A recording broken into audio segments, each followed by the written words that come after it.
C'est parti pour la grande édition du journal sur la RTNC de développement à toutes et à tous. Bonsoir et bienvenue.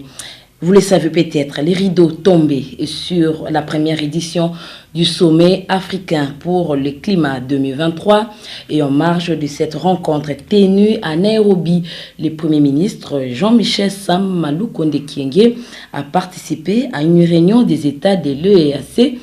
On l'écoute dans cet extrait choisi pour vous par Blandine Boueto.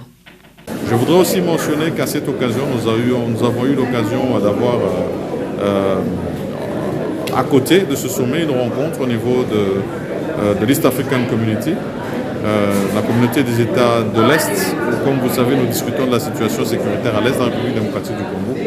Nous avons mis en avant le besoin d'avoir un examen du rapport produit par nos ministres de la Défense, parce que c'est ça qui doit nous déterminer dans la suite, ainsi qu'un amendement que nous voulons avoir dans le SOFA en ce qui concerne les questions des mandats même des forces de l'EAC. Nous avons dit qu'en attendant que nous puissions avoir cet examen, nous prenions une disposition transitoire qui permette à ce que les opérations se poursuivent sur le terrain et jusqu'à ce que nous ayons pris la décision en toute responsabilité de la suite en tenant compte de ce que nous avons sur le terrain. Et donc, je voulais mentionner tout ce qui a été le séjour ici. C'est l'heure maintenant de rentrer et bien sûr de faire rapport à celui qui m'a mandaté ici, son Excellence Félix-Antoine Tshisekedi Tshilombo, président de la République. De 43 à 51 morts, c'est les bilans revus à la hausse du carnage du 30 août dernier à Goma. Justice sera faite, a rassuré le vice-premier ministre, ministre de l'Intérieur et Sécurité, Peter Kazadi, au cours du briefing presse animé conjointement avec le porte-parole du gouvernement, Patrick Mouyaya Katembwe. Le point avec Fallon Mubungu et Richard Selio. Dépêché à Goma sur instruction du chef de l'État Félix-Antoine Tshisekedi Tshilombo pour s'imprégner de la situation du carnage qui a eu lieu le 30 août, l'équipe gouvernementale a regagné Kinshasa. Faisant partie de cette délégation interministérielle, le vice-premier ministre en charge de l'Intérieur a été convié à l'exercice de redevabilité. Peter Kazadi explique les faits tout en donnant le bilan de ces drames. C'est à 6 heures que les membres de ces mouvements avaient barricadé des routes. En ce moment-là, la police était déployée. C'est lorsque ils vont capturer les policiers qui quittaient son poste. L'armée, je répète, n'était pas destinée à aller s'interposer contre les manifestants. Un élément de la police qui revenait de son poste dans la résidence de quelqu'un, il rentrait chez lui le matin, il est capturé par les fidèles de la secte. Et le même jour, il a été prévu une marche de dissuasion de l'armée. C'est lorsque ces gens surexcités appréhendent un policier qui était isolé, on informe aux militaires qui faisaient la marche de dissuasion qu'on vient de capturer un policier et qu'on est en train de les lyncher. Si vous n'allez pas vite, on va les tuer. Ils ont cru aller sur les lieux pour libérer les policiers qui étaient arrêtés. Et c'est là qu'il y a eu des accrochages, il y a eu 51 morts. Nous avons été amenés à prendre des mesures. C'était les rappels du gouverneur militaire à Kinshasa pour consultation. Il y a eu la suspension des policiers qui étaient chargés de la sécurité de la ville de Goma. Nous avions décidé de la prise en charge des obsèques de toutes les victimes. À son tour, le porte-parole du gouvernement, Patrick Mouyaya, rassure les Congolais que justice sera faite. Nous sommes très solidaires à la suite de ces drames. Nous travaillons pour que la justice puisse être dite et pour garantir la sécurité à toutes nos populations. Le vice-premier ministre en charge de l'Intérieur, Peter Kazadi, appelle les Congolais à la conscience nationale. Il a par ailleurs demandé aux Gomatraciens de faire confiance à l'armée congolaise. L'ACP, parti cher au gouverneur de la ville-province Kinshasa, Jean-Tiningo Bilambaka, a pris l'engagement ferme de tout mettre en œuvre pour faire triompher les présidents Félix Antoine Tshisekedi Tshilombo à l'élection présidentielle qui pointe à l'horizon. C'était au cours de son congrès extraordinaire déroulé le mercredi 6 septembre. Cleverly Gay, Fabrice Ikenge. Soutenir la candidature du président Félix-Antoine Tshisekedi Tshilombo à l'élection présidentielle de 2023, c'est l'un des engagements du congrès extraordinaire de l'Alliance des Congolais progressistes ACP, parti cher au gouverneur de la ville de Kinshasa, Jean-Tiningo Bilambaka, tenu mercredi 6 septembre 2023 à Béatrice Hôtel. Dans son intervention, l'autorité morale de l'ACP, le gouverneur Jean-Tiningo Bilambaka, a souligné que le président Félix Tshisekedi a, depuis son accession démocratique au pouvoir, initié des réformes importantes qui ont permis d'impacter la vie sociale des Congolais. Exprimons notre indéfectible attachement et loyauté au président Félix Antoine Tshisekedi Tshilombo et lui réaffirmons notre entière confiance dans la conduite de notre grand Congo. Demandons instantanément aux jeunes et aux femmes véritables bénéficiaires des actions du chef de l'État de se mobiliser de maintenant pour donner un deuxième mandat à notre digne fils du pays. Prenons solennellement l'engagement ferme et irrévocable de tout mettre en œuvre pour faire triompher les présidents Félix Antoine Tshisekedi Tshilombo. Tout en vantant les destins exceptionnels, la riche expérience politique du président Félix Tshisekedi, ainsi que la constance qui a toujours guidé ses actions et ses prises de position, l'autorité morale de l'ACP, Jean-Tiningo Bilambaka, a exprimé le soutien et la loyauté de son parti politique au chef de l'État. Il y a lieu de souligner que pour les élections législatives, municipales et locales, l'Alliance des Congolais progressistes a aligné des candidats à tous les échelons.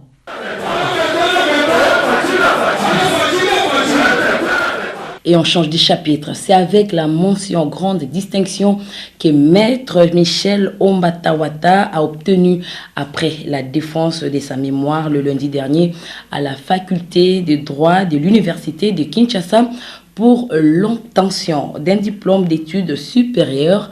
Le récipiendaire a orienté sa recherche sur la gestion anticipative concertée de la lutte antiterroriste en Afrique, cas de la communauté économique des États de l'Afrique centrale. Deon Zonga était sur place.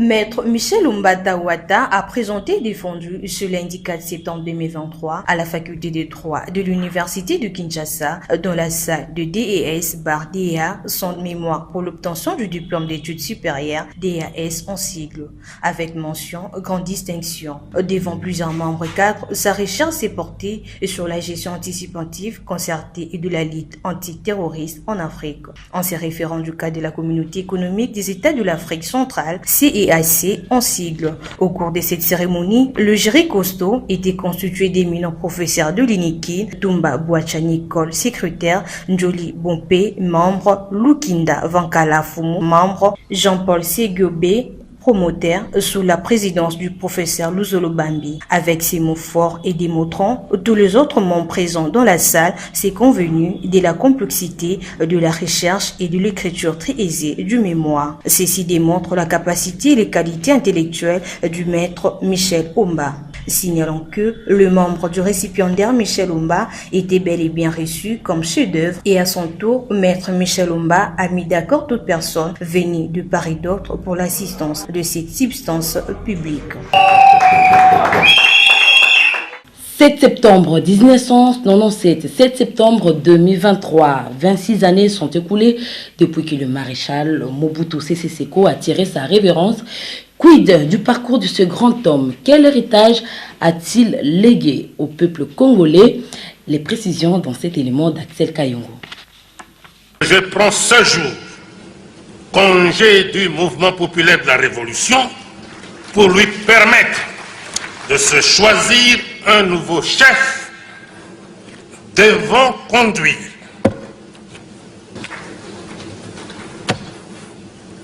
comprenez mon émotion. Ce jour-là, 7 septembre comme aujourd'hui, la voix du maréchal Mobutu résonne encore dans beaucoup des esprits. Enterré dans la plus stricte intimité au cimetière chrétien de Rabat au Maroc, Mobutu Sese Seko, désormais ancien président de la RDC, s'était éteint.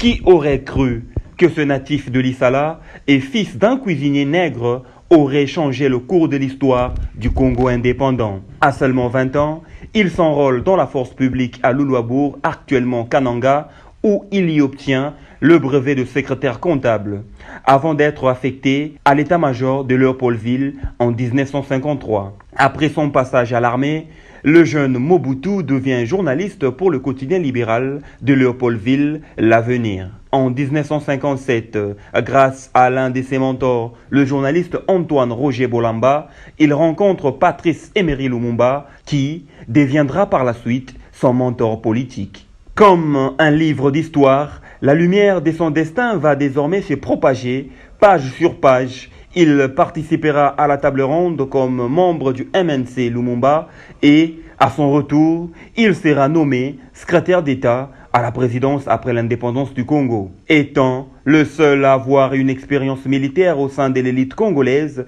il prendra le règne de l'armée jusqu'à son accession à la magistrature suprême après son coup d'État de 1965. En dépit de sa gestion autocratique du pouvoir durant 32 ans, le maréchal Mobutu a laissé aux Congolais moult souvenirs et acquis, dont le plus vivace est l'attachement à la paix, à l'unité et à la stabilité du pays.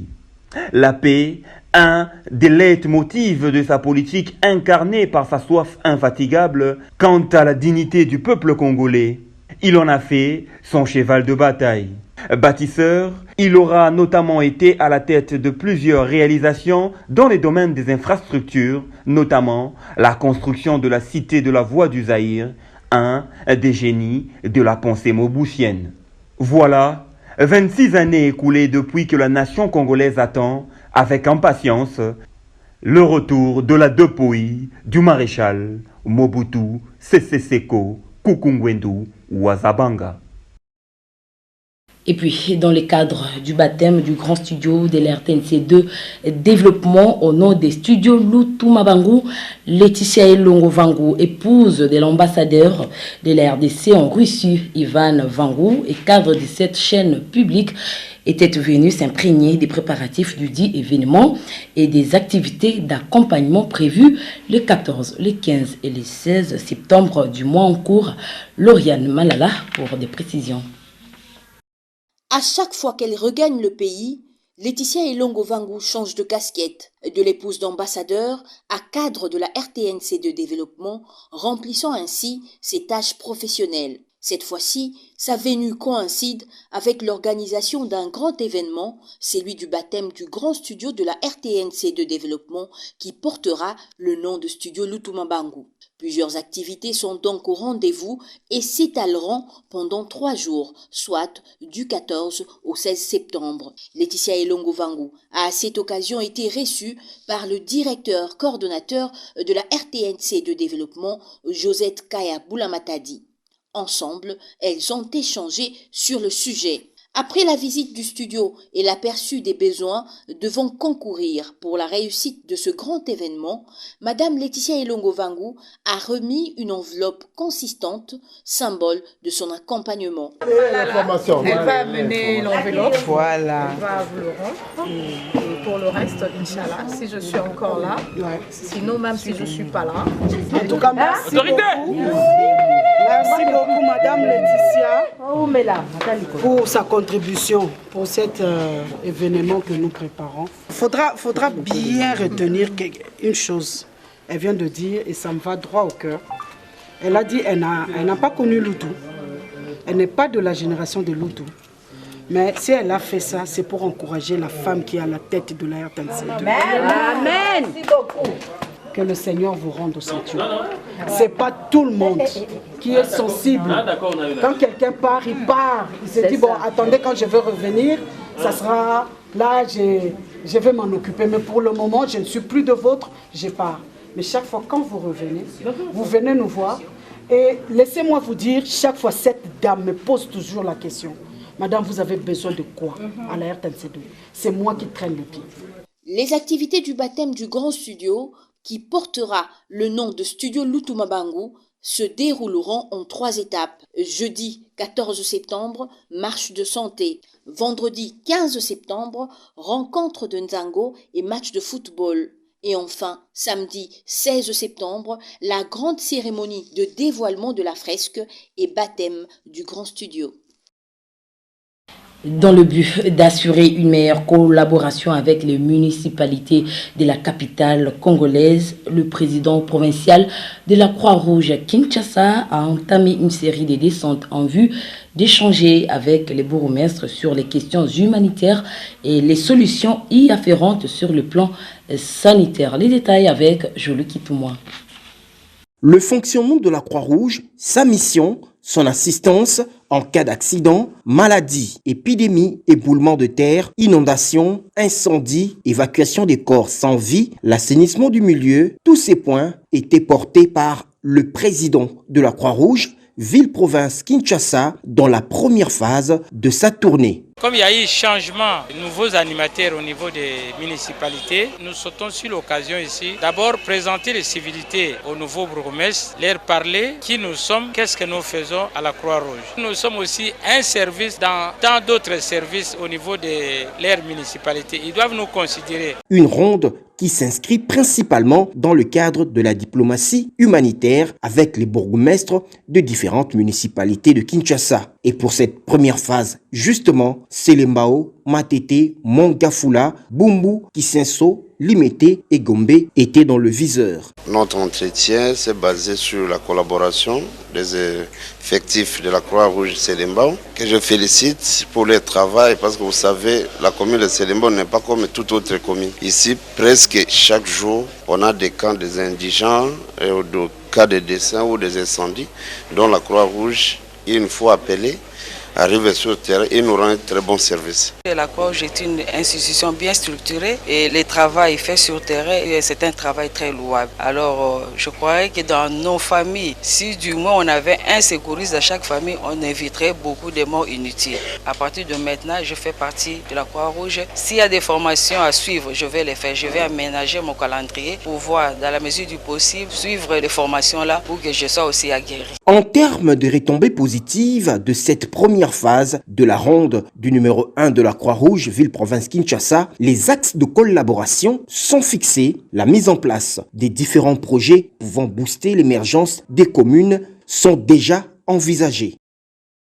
Rendons-nous à présent au Congo central, la route de l'avenue de l'hôpital qui sert de voie secondaire à la nationale numéro 1 dans le territoire des Kassangoulou nécessite une cure de jouvence, bien plus que la population de cette contrée connaît des sérieuses difficultés d'approvisionnement en eau potable. Caritas Lubela. L'avenue de l'hôpital conduisant l'hôpital de référence Massa de Kassangoulou, la morgue, mais également aux établissements tels que l'ISSD et l'ISTA Kassangoulou se trouve dans un état de grande précarité et plus un passage paisible aux divers usagers, ce qui cause un sérieux problème pour des cas urgents à conduire à l'hôpital. C'est une route dont les canalisations n'existaient pas. Ça fait belle lirette parce que c'est une route qui débouche à un hôpital général de référence. Alors, vous savez, généralement, le territoire de Kassangoulou n'ayant pas une voirie appropriée, c'est une attention qui devait être focalisée par rapport à cette route parce que c'est une route qui conduit jusqu'à l'hôpital. L'hôpital de Massa, c'est un hôpital général de référence qui est fréquenté par beaucoup de gens. Il y a un monde fou qui fréquente de par sa morgue et de par ses soins de santé. Depuis 2006, nous avons élu des gens. Mais pourquoi notre territoire de Kassangoulou ne se développe pas? Pourquoi on ne fait pas attention à certaines infrastructures vétustes à réhabiliter? À cette situation d'infrastructure routière quasi existante qui affecte même les cités de ces territoires, s'ajoute celle de la pénurie d'eau, un seul robinet pour toute la population de la cité Salongo. Les routes praticables et un approvisionnement en eau potable sont les deux ultimes demandes des habitants du quartier Salongo dans les territoires de Kassangoulou au Congo central. Entre-temps, le quartier Senga, dont la commune de Kimbanseke, risque de disparaître de la carte de cette commune. En témoignent les têtes d'érosion qui avancent et occupent un grand espace. Conséquence, l'accès difficile dans le quartier. Seuls les motos-taxis circulent pour aider la mobilité des habitants de ce coin de la capitale. Eunice Chilemba a fait le constat. C'est depuis belle lurette que la population de Kimbanseke, précisément au quartier Senga, vivent avec la peur dans leur ventre à cause de ces érosions.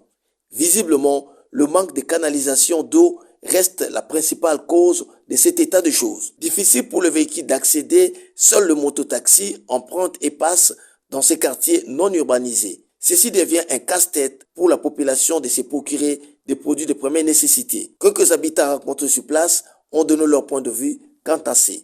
Ces érosions ici nous menacent souvent. Nous avons des problèmes de difficulté de transport parce qu'il y a inaccessibilité des véhicules par ici.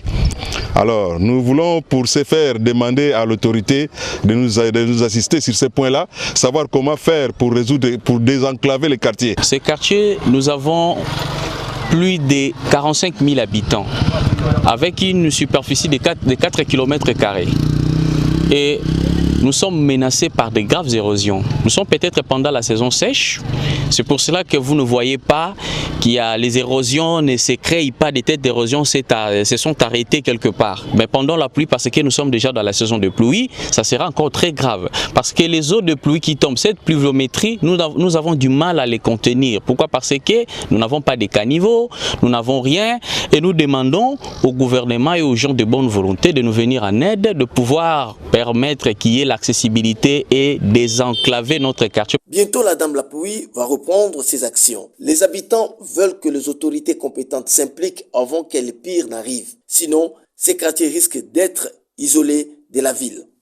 Manque de dessertes en eau potable dans la commune de Kimbanseke, plus précisément au quartier Esanga. Les habitants de ce coin de la capitale éprouvent d'énormes difficultés pour s'en procurer. Ils lancent donc un SOS aux autorités compétentes pour des solutions adéquates. Une fois de plus, Eunice Chilemba.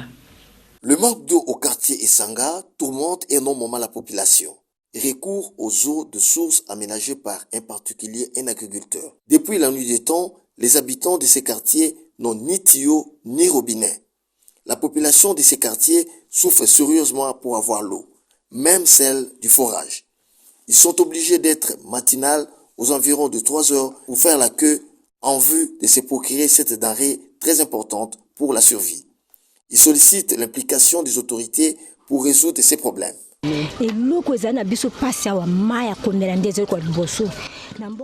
L'eau est introuvable par ici. C'est grâce à cette unique source d'eau, mais nous sommes fort nombreux pour puiser. Que les autorités fassent des forages afin de soulager nos souffrances.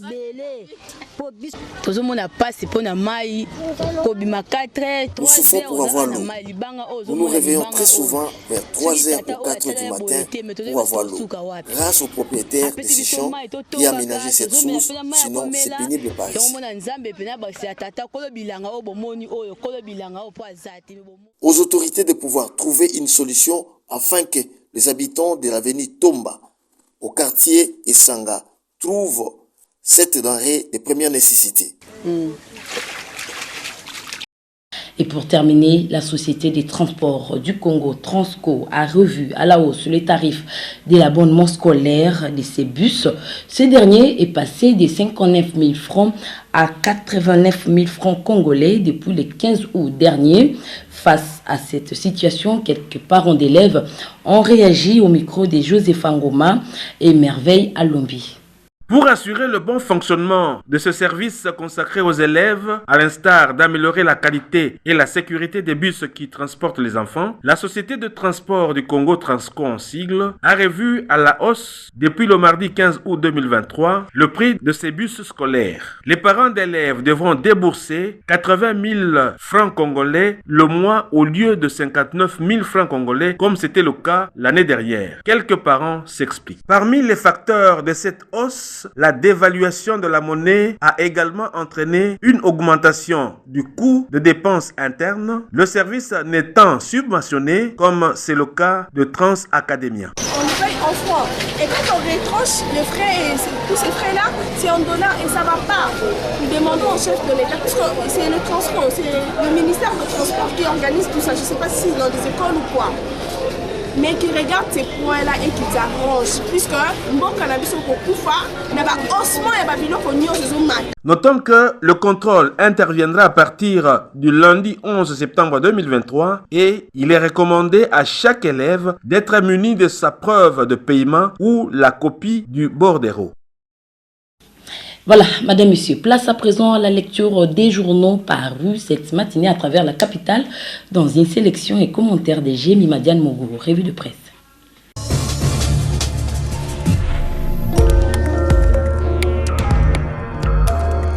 Bienvenue dans cette revue de presse. Deux sujets ont dominé l'actualité de ce jeudi 7 septembre 2023. Il s'agit de la prorogation du mandat de l'EAC ainsi que le procès sur les fusillades à Goma. Commençons par la référence plus qui parle du mandat de la force de l'EAC prorogé de 3 mois. Ce mandat a été renouvelé le mardi 5 septembre pour 3 prochains mois dans la province du Nord Kivu. Ce renouvellement a été décidé lors du sommet de l'EAC à Nairobi, capitale de la République du Kenya. Cette nouvelle prorogation s'effectue en dépit des critiques des autorités congolaises et de la société civile sur l'inefficacité de cette force à mettre fin à l'activisme des rebelles du M23.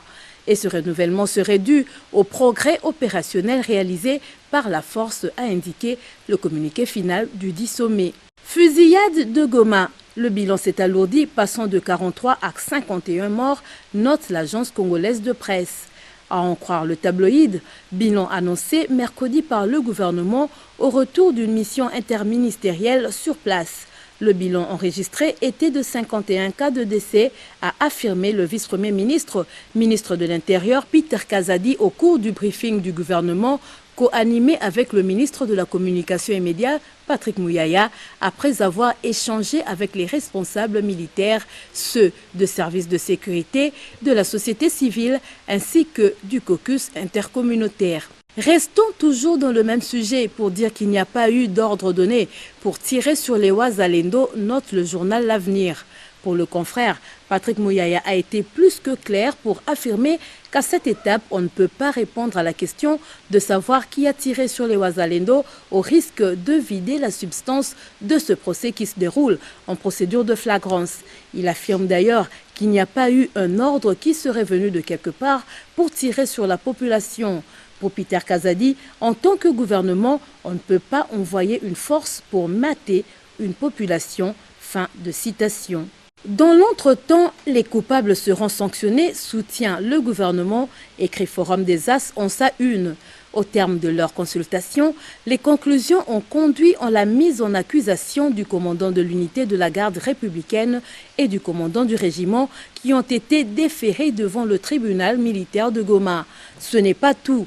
Certaines mesures ont été également prises, notamment le rappel du gouverneur militaire à Kinshasa pour consultation, la suspension de 2 policiers chargés de la sécurité de la ville de Goma ce jour-là, la libération de quelques mouvements citoyens, la prise en charge des obsèques de toutes les victimes. Et dans un autre registre pour terminer, un accord a été trouvé entre le banc syndical et les dirigeants au sein de la RVA, note la prospérité. Pour le journal, cet accord devra résoudre la situation de crise à laquelle fait face cette entreprise du portefeuille de l'État. Cette crise avait notamment été suscitée par la décision jugée unilatérale du directeur général fixant le montant des frais scolaires sans moindre consultation préalable du banc syndical. Et voilà, c'est la fin de cette sélection des journaux.